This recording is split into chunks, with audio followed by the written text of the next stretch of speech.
cases are so unbelievable that you just may think they are from a movie script rather than real life. But each and every one of them is 100% true. Our first case is shocking and complicated, with more twists than you will ever see coming. This is not your typical story of murder. It is more than just one tragedy, but many wrapped up together in an almost unbelievable way. As a teenager, Sharon Marshall appeared to have the whole world open to her.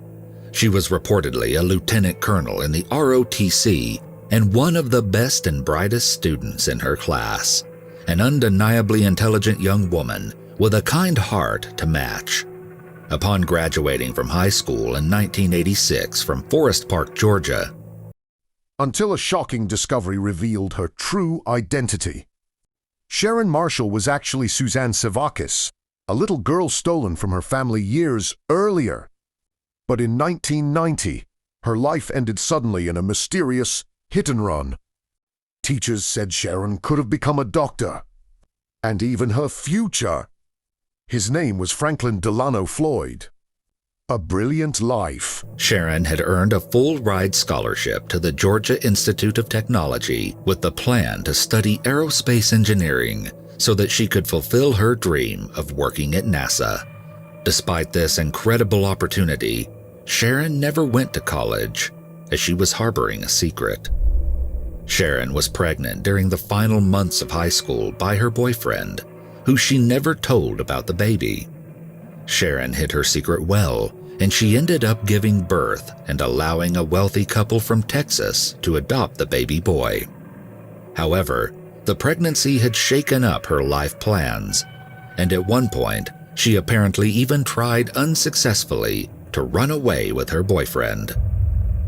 After losing her chance to attend college, Sharon ended up moving to Tampa, Florida for a new start with a man named Franklin Delano Floyd.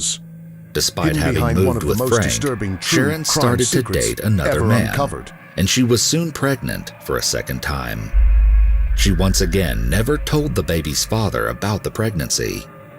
This time, however, she chose to keep the child and raise it with Frank. The girl graduates Sharon top of her gave class. birth to her son, Michael Grégory Marshall. Sharon Marshall looked like the perfect student.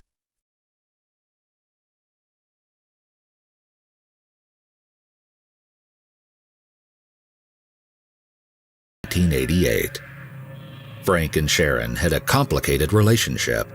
It wasn't quite clear if it was romantic or not, but the two lived together and both provided for Sharon's son, Michael. Frank worked as a painter, but he frequently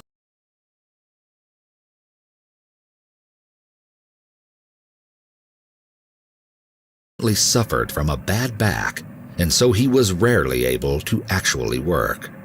Because of this, Sharon became an exotic dancer to provide for them, but they also began to rely on welfare checks to survive.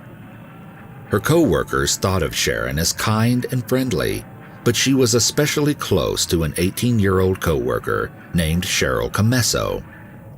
Despite the women's friendship, Frank and Cheryl were known to have frequent disagreements, though there were reports that the two of them may have been involved in a brief relationship. On a weekend in 1989, Frank, Sharon, and Cheryl went on a boating trip together, where a fight broke out between Cheryl and Frank. Following the argument, Cheryl allegedly reported Sharon to social services for misrepresenting her true income as an exotic dancer. Sharon had been hiding some of the money she made to still get checks from the government, but Cheryl's call meant that Sharon no longer qualified for welfare aid. Enraged by Cheryl's actions, Frank went to the club where Sharon and Cheryl both worked and confronted her just outside the business. Witnesses reported that Frank actually punched Cheryl in the face during the altercation. Shortly after, Cheryl left her father's house to travel to stay with a friend, but when she never called her dad to tell him that she had arrived safely, he reported her missing. Her abandoned Corvette was discovered at the airport, and an investigation ensued to find the missing woman. Both Frank and Sharon were seen as persons of interest, But for years, no evidence ever arose to connect them to Cheryl's disappearance. The two quickly packed up and left the area, which only increased suspicion, especially since they started using different names as they traveled. Frank and Sharon ended up getting married in 1989, and Frank claimed it was to give Sharon's son his family name to belong to, though the couple frequently went by different aliases. They ended up in Tulsa, Oklahoma, where Sharon was once again working as an exotic dancer. Sharon easily made friends everywhere the couple went, but no one seemed to like Frank, as he was aggressive and unpleasant. Reportedly, Frank once again got into a fight with another dancer Sharon worked with, and when the woman yelled that Sharon should leave him, he responded, "If she ever left me, I'd kill the..." Little did Frank know, Sharon was making plans to leave him for a man she had met at the club where she worked. Allegedly, Sharon would have left Frank earlier, but she was afraid of what he would do to her, or her son Michael. Before she was ever able to leave, though, Sharon was the victim of a sudden accident. She was found unconscious by a highway, and it appeared as though she had been the victim of a hit and run. Frank claimed that he was asleep at the time of the accident. Though rushed to the hospital, Sharon never regained consciousness. Her friends from the club would come to visit her where she recovered, and many claimed that she was getting better, but Frank soon banned them from seeing her without explanation. 5 days after the incident, Sharon died from her injuries, but many were suspicious of Frank's strange actions, especially since Sharon seemed to be recovering before suddenly dying. The doctor was also suspicious, and based off of old bruises he noticed on her body, he classified her death as a homicide, and even said that the head injury that killed Sharon may not have been caused by a vehicle. Though no one could prove that Frank had been the one to run over Sharon, or that he had possibly killed her while in the hospital, many came to that same conclusion, especially when her co-workers had been the ones to pay for her headstone, rather than Frank. Frank soon contacted life insurance companies to claim the $80,000 policy he had taken out on Sharon only a few months prior to her death. The problem was that Frank frequently used aliases, and so the social security numbers he provided never matched his name. After a few tries, he finally provided his real name, Frank Delano Floyd. It was then that all of Frank's lies began to unravel. It turned out that he had quite the criminal history. When Frank was 19 in 1962, he was convicted of abducting and assaulting a 4-year-old girl, which resulted in him being sentenced to serve 10 to 20 years in prison. However, he escaped the mental hospital where he was first placed by stealing a vehicle. Frank's shocking story was only beginning, as the day after his escape, he robbed a bank and was subsequently captured again. In 1972, Frank was released, but almost immediately he tried to abduct a woman from a gas station and was once again arrested. This time, however, he paid his bail but skipped his court date. A federal warrant was issued for his arrest, but he quickly vanished and began using fake names while on the run. That is, until he finally had to give his real full name to the life insurance company. Frank attempted to flee from authorities, but he was soon captured in Georgia and placed in prison to finish his sentence. For the friends of Sharon, they felt that Frank's arrest was a way to serve justice to her untimely death. During this time, Frank had reportedly given Michael to social services before he went on the run, and Michael was soon put into the foster care system, where he was placed with a loving family. However, everyone was shocked by the little boy's behavior, as he appeared to be nonverbal and would only scream and moan to communicate. Frank insisted he was Michael's father, and so the child was frequently brought to visit him while incarcerated. When Michael showed hesitance to visit Frank, a DNA test was eventually performed. Even though Frank initially resisted, it was discovered that despite what Frank said, Michael was not his biological child, and so the visits were stopped. But this shocking story doesn't end here, and it was far from over. When Frank was finally released from prison in September of 1994, after serving 4 years, he started stalking Michael and his foster parents in Oklahoma. He knew he would never be given custody of the child, and so he devised a plan to take him. On September 12, 1994, Frank showed up at Michael's elementary school and demanded to see the principal, James Davis. When he wasn't allowed to take Michael, Frank pulled out a gun and threatened Davis. Michael was finally collected, all without alerting anyone at the school, and Frank forced the principal under gunpoint to take the two of them to an area a few miles from the school grounds. There, Frank tied Davis to a tree, leaving him unharmed, and fled with Michael in Davis's truck. When the abduction was finally known, a frantic search began, but it would take 2 long months for anything to be discovered. Frank was found in Louisville, Kentucky, and arrested, but there was no sign of Michael. Even after extensive searches, there was no trace of what had happened to the little boy, and Frank refused to tell anyone. Talking about Michael to the police, Frank stated, "It's none of your business where he is, nor do I care how much any of you in Oklahoma miss him or love him."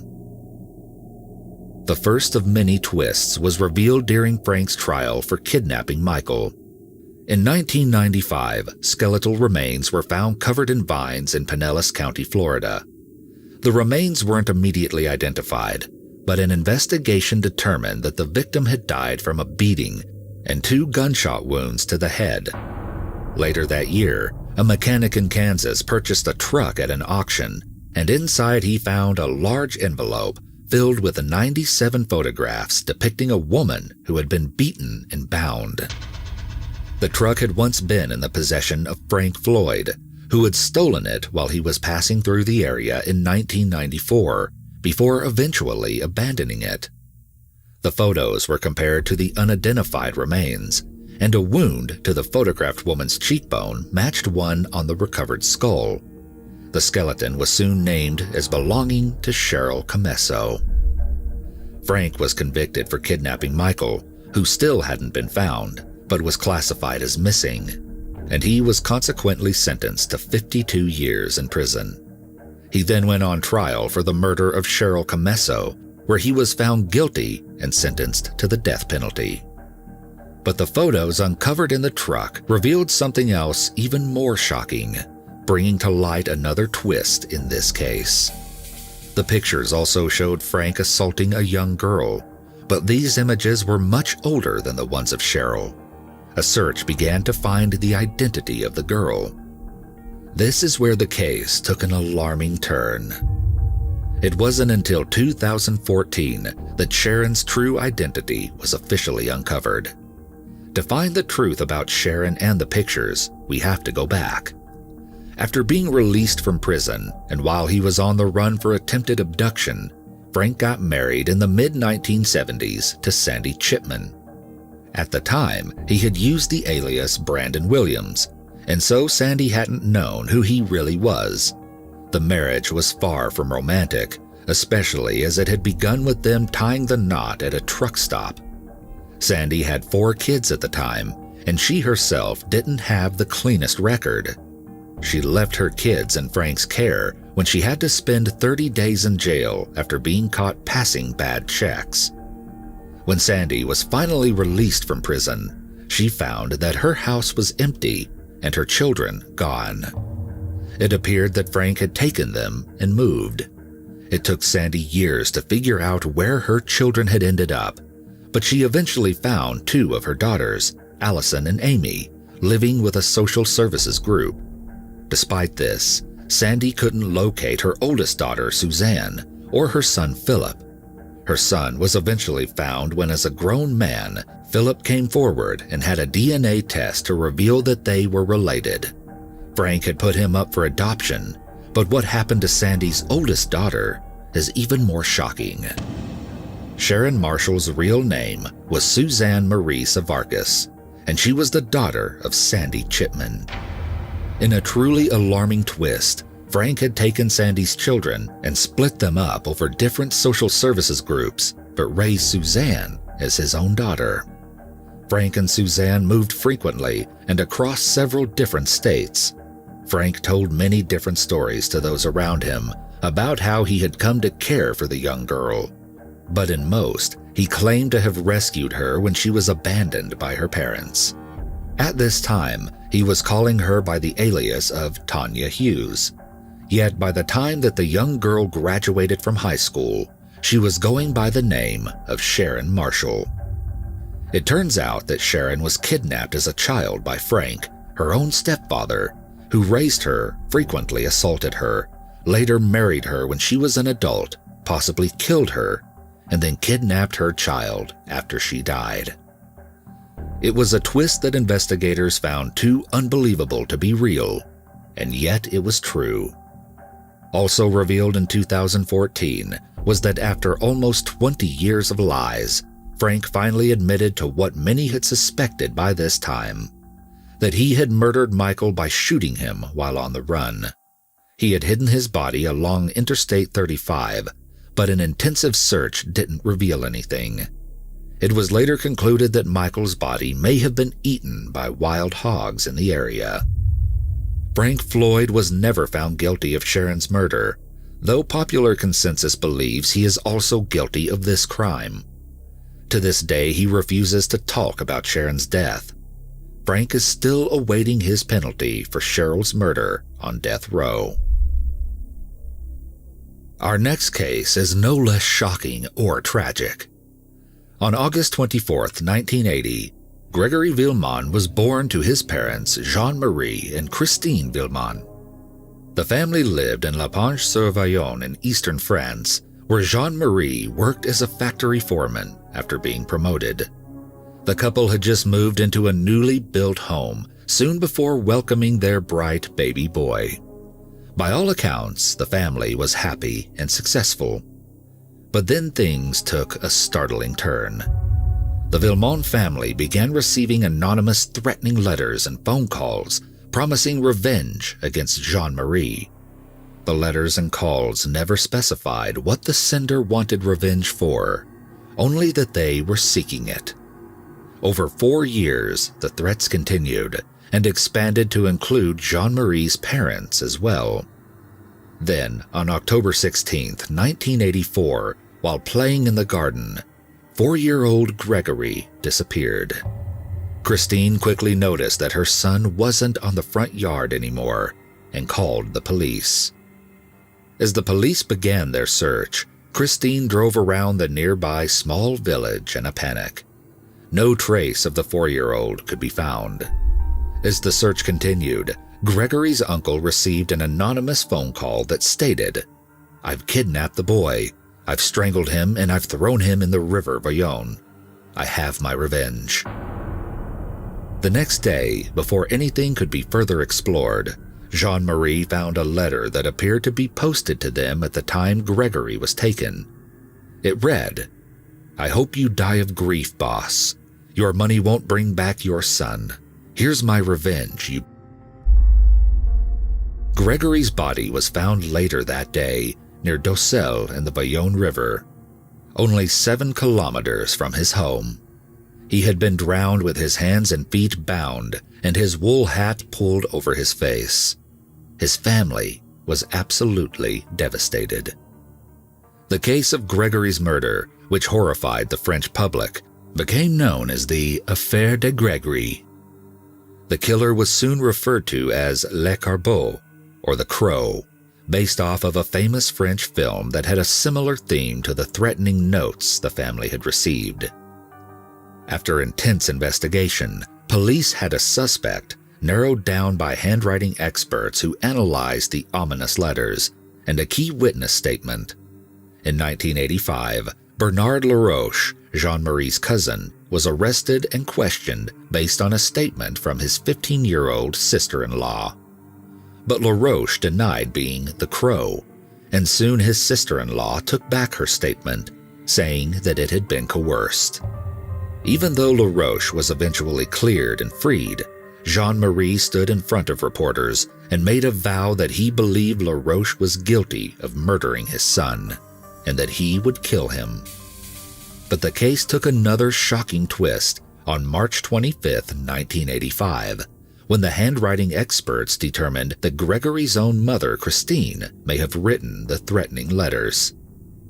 Only 4 days later, Jean-Marie went to LaRoche's work, determined to avenge the death of his son, and not believing that his wife was guilty. There he shot and killed his own cousin as he was leaving the building. Jean-Marie was convicted of murder and sentenced to 5 years in prison. In July of the same year, Christine was charged with the murder of their son. She was pregnant with twins at the time, but went on a hunger strike to protest her innocence. For 11 days, she refused to eat, and she was eventually freed after an appeal found that she had been convicted with flimsy evidence and no real motive. However, Christine's tragedy wasn't over yet. As she was released, she collapsed and reportedly miscarried one of her babies. She wasn't officially cleared of all charges until 1993, and Jean-Marie was released from prison after serving only 2.5 years in 1987. After so much turmoil, the Villemin family was still no closer to knowing who had killed Grégory. For decades after Grégory's death, the case continued to haunt France and was reopened and re-examined with tests done to the letters the rope used to bind him, and DNA testing on Grégory's clothing and the saliva on the stamps used to post the letters. But it was no use. All was found to be inconclusive. In 2017, the case was once again reopened, and this time there was new evidence which resulted in 3 arrests, once again shocking France. Grégory's great-aunt, great-uncle, and his aunt were taken in for questioning, along with others, including more family members. The aunt was eventually released, but the great-aunt and great-uncle refused to speak to police at all. None were convicted. A different tragedy soon struck, when the magistrate, Jean-Michel Lambert, who was in charge of the first investigation, took his own life because of the pressure and criticism he faced with the case still being unsolved 33 years after Grégory's death. The why of Grégory's death has never been answered, but some cite jealousy within the Villemin family as a possible cause, and others suggest that the fact that the letters called Jean-Marie boss could mean it had to do with his work.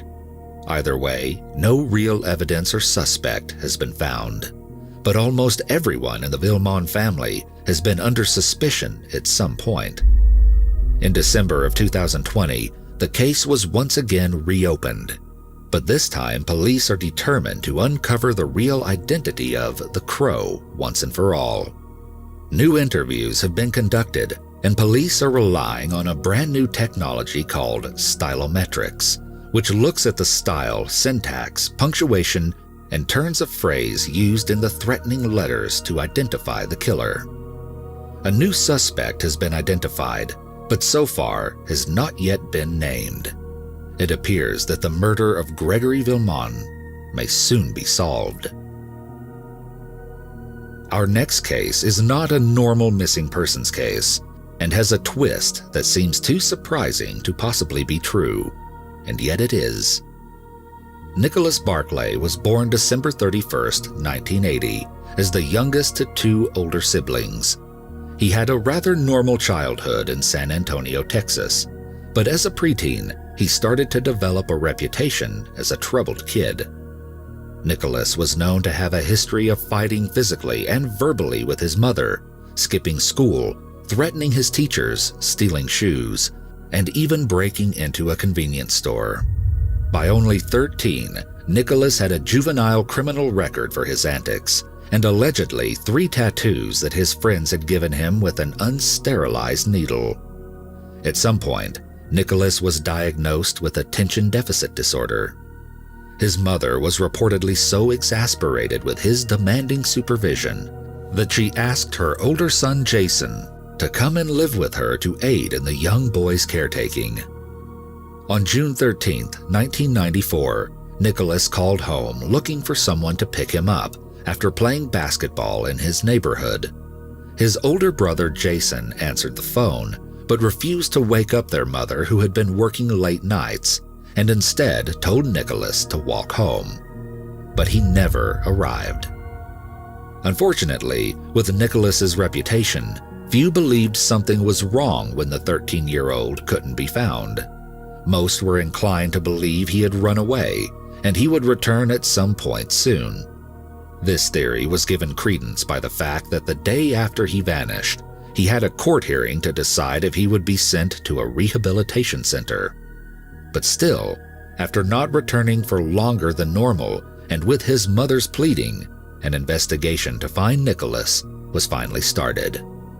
For months, there was no sign of him. The only clue was 3 months after Nicholas's disappearance, when Jason called the police to say that he could hear his younger brother breaking into their garage. Yet when police arrived, there was no evidence of forced entry, nor any sign of Nicholas, but they couldn't understand why Jason would lie about such a thing. After years passed, the Barclay family started to come to terms with the fact that they may never see Nicholas again. That is, until this case took a surprising and unusual turn. Few missing children's cases end in the child being found, and yet, in 1997, 3 years after he went missing, the Barclay family was told that Nicholas had been found alive and safe. Despite this joyous news, there was something rather strange about the phone call. Nicholas was said to have been found in Linares, Spain, after having been taken by a child trafficking ring that had moved him all the way to Europe. After years of being held captive, Nicholas had managed to escape.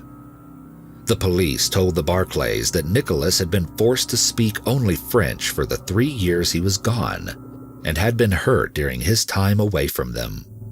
Carrie, Nicholas's older sister, flew to Spain to identify and retrieve her missing brother. Things did not go as planned, though, as Nicholas appeared afraid of his sister, especially the fact that she might not recognize him and force him to remain in Spain. When he finally allowed Carrie to come and see him, he kept a baseball hat and sunglasses on, yet Carrie said that she knew he was her brother. The two spent some time together to get reacquainted, as Nicholas claimed that he had very little recollection of his life before being taken, as his mind had blocked it out as an emotional response. When Carrie showed him family photos, Nicholas appeared to remember certain things and people, such as asking her if Grandpa was still in. Before he was allowed to return home with Carrie, though, Nicholas had to pass a test where the police showed him family photos that Carrie hadn't gone over with him, and he had to correctly identify the people in them. Nicholas only made one small mistake, and so he was allowed to return home to Texas with Carrie. Even though the Barclays were delighted to finally have Nicholas back, there were a few things that they couldn't ignore. One being the most obvious, which was the fact that their brother had been blonde with blue eyes when he was taken, but the boy who came back from Spain had dark hair and brown eyes. Nicholas had an extraordinary explanation for his change in appearance. He said that to keep his identity a secret, the people who had taken him had performed experiments to change his hair and eye color so that no one would recognize him as Nicholas. He also spoke with a heavy French accent, but this was explained away with his story of being forced to only speak French for the 3 years.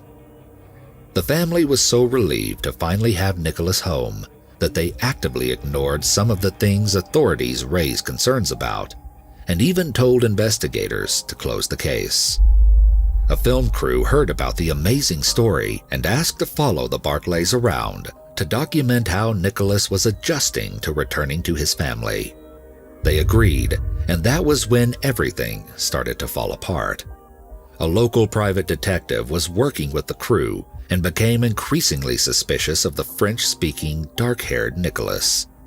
he began his own investigation and took a picture of Nicholas's ears to compare to earlier photos.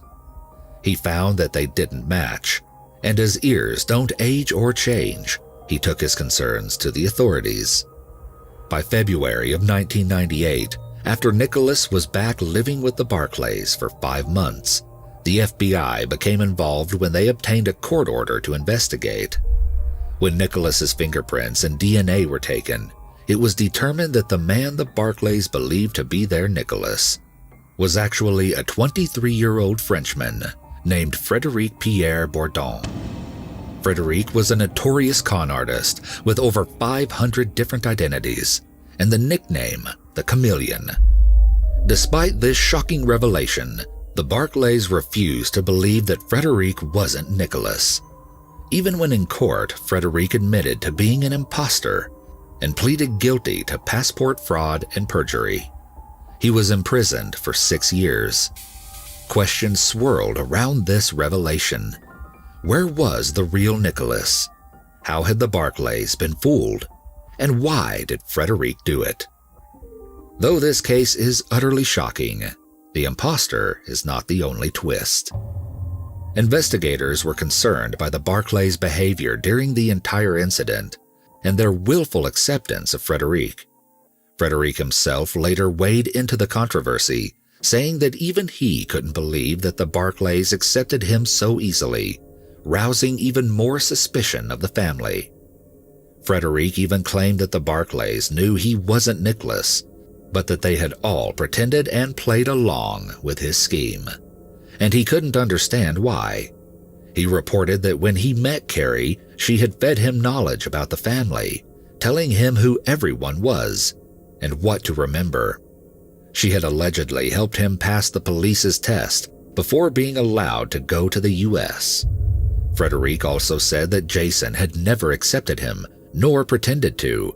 In fact, all he had said to Frédéric upon meeting him was, "Good luck." The phone call Jason had made 3 months after Nicholas disappeared suddenly became a clue, as police said that those types of calls aren't unusual when someone has been murdered, as the murderer often attempts to make it seem like the victim may still be alive after killing them. And this is exactly what the private investigator and Frédéric believe happened.